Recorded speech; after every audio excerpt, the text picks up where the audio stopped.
Bonjour à toutes et tous. Aujourd'hui, nous sommes à la 23e pratique.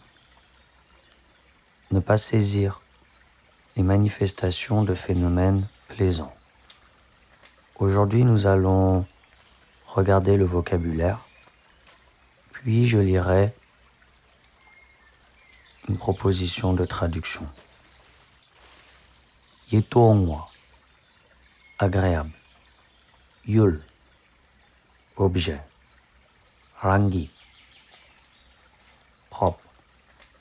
Nyanjo, ami. Sok, etc. Sokse, belle forme. Tanyan, mélodie. Sok, etc. Teki, honneur et bien-être. Tekitchen, avoir la paix et le confort. Tangtepa, rencontrer. Yaketu, en été. Chatsun, arc-en-ciel. Tse, séduisant. Tawa, brillant.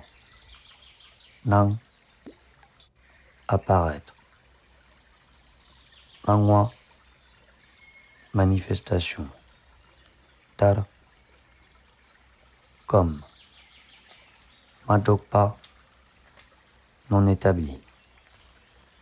Chitawa, téléité. Incité. Chindo, comme. Yetongwa, plaisant. Tsepal nangwa, manifestation agréable. Kangla, envers quoi que ce soit. Tenbar, vraiment. Mais tenbar, ne pas considérer comme. Tenme, absence de réalité propre. Ta, regarder.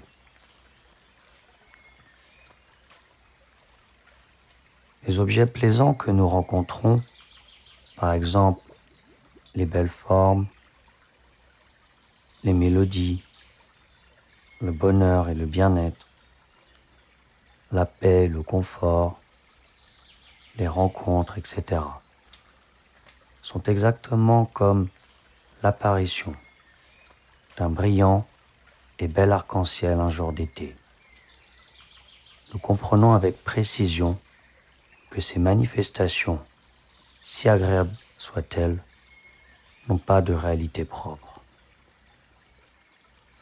Nous avons donc terminé